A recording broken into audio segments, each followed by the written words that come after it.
Salam saudaraku yang dikasihi oleh Tuhan. Salam sejahtera, salam persekutuan di dalam Tuhan kita Yesus Kristus bagi kita semua. Kita bersyukur kepada Tuhan sampai pada hari ini kita ada sebagaimana ada. Tentu karena kebaikan Tuhan, karena kemurahan Tuhan. Terlepas apapun yang sedang kita alami hari-hari ini. Saudara, pada kesempatan ini saya kembali untuk melanjutkan bagaimana sikap yang benar ketika menghadapi persoalan. Hari-hari ini kita sedang menghadapi sesuatu persoalan yang sifatnya mengglobal, yakni pandemi COVID-19. Di bangsa kita, saya menghitung kurang lebih saudara 1 tahun 3 bulan sudah berlangsung situasi ini. Kalau saya tidak keliru saudara, dimulai dari bulan Maret tahun 2020 sampai pada saat ini situasi pandemi COVID-19 masih terus berlangsung. Ada begitu ragam saudara dampak daripada situasi ini.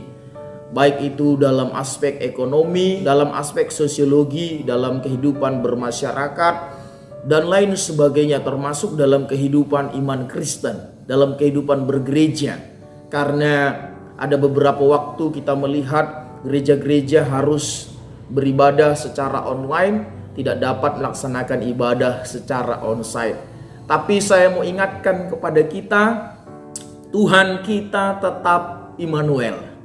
Imanensitas Allah tidak bisa dikerdilkan atau dikurangi saudara oleh karena situasi ini. Saudara, sikap yang benar di tengah-tengah situasi pandemi COVID-19 ini, salah satu yang harus kita miliki sebagai orang percaya saudara adalah bersabar. Kitab Roma pasal 12 ayat 12 mengingatkan kita untuk kita ketika menghadapi kesesakan supaya kita bersabar. Sabar dalam kesesakan. Saudara, firman Tuhan ini adalah sesuatu yang terus relevan bagi kita. Setiap kita harus bersabar entah apa yang sedang kita alami hari-hari ini, khususnya kita yang sedang menghadapi pandemi COVID-19.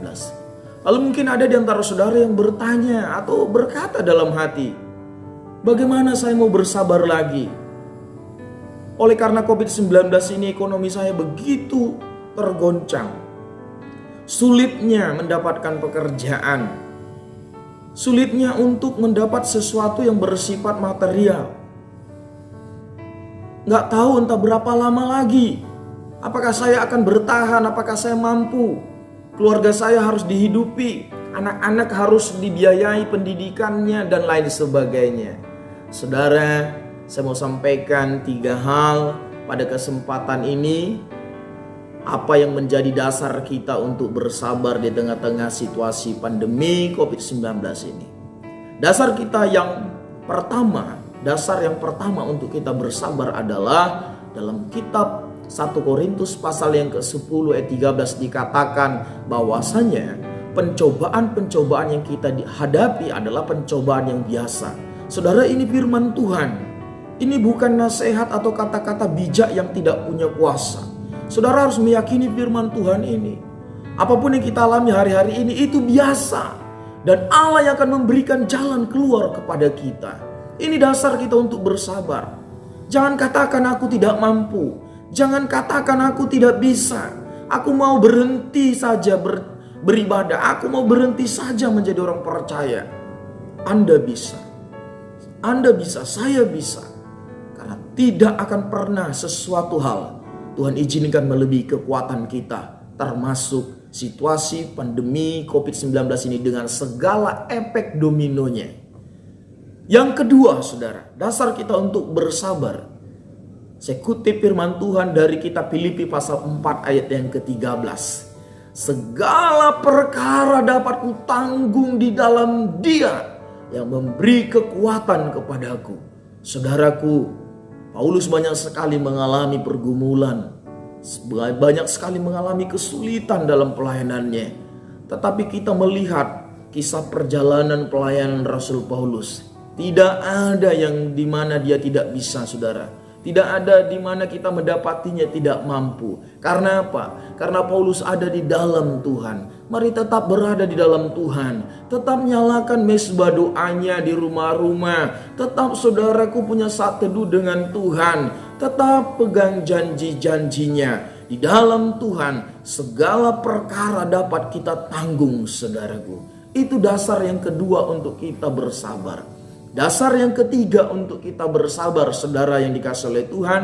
Saya kutip firman Tuhan dari kitab Roma pasal yang ke-8 ayat yang ke-28.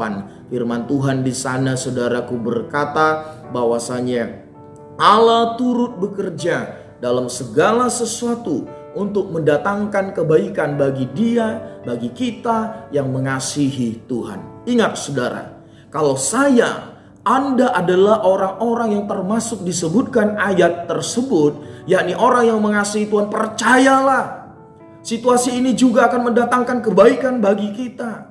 Mungkin sekarang Anda tidak memahami, sulit mengerti kebaikan apa yang sedang Tuhan kerjakan dan yang akan saudara terima. Tetapi minimal saya mau ingatkan saudara, lewat situasi pandemi COVID-19 ini, hal yang terbaik, hal yang sedang Tuhan kerjakan kepada kita, hal yang mulia adalah di mana iman kita, pengharapan kita, kasih kita semakin dimurnikan. Saya harus tahu saya ini mengasihi Tuhan atau tidak. Anda harus tahu juga Anda itu mengasihi Tuhan atau tidak. Dan salah satu caranya, saudaraku, untuk mengetahui saya mengasihi Tuhan atau tidak, Anda mengasihi Tuhan atau tidak, Tuhan mengizinkan kita, Tuhan menguji kita dengan ragam-ragam pergumulan, dengan ragam persoalan, termasuk melalui COVID-19 ini. Tuhan sedang mengamat-amati kita. Tuhan sedang menilik hati kita. Apakah kita betul-betul mengasihi Tuhan? Tetapkah kita berkata Tuhan baik? Tetapkah kita cinta Tuhan?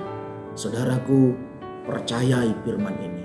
Ini bukan isapan jempol atau kata-kata bijak dari orang-orang yang termasuk filsuf-filsuf, saudara. Bukan, ini firman.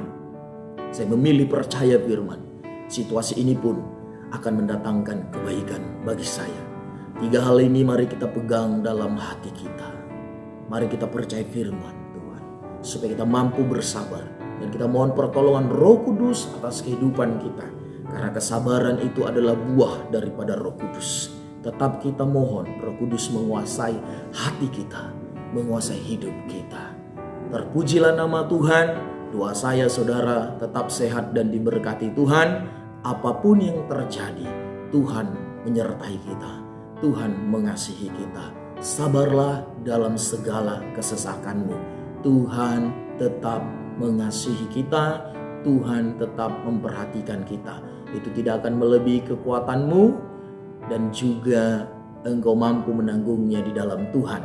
Dan situasi-situasi itu pun meski engkau menganggapnya kesesakan atau kepahitan, akan mendatangkan kebaikan kita. Terpujilah nama Tuhan. Sampai ketemu di renungan-renungan selanjutnya. Salam sejahtera bagi kita semua.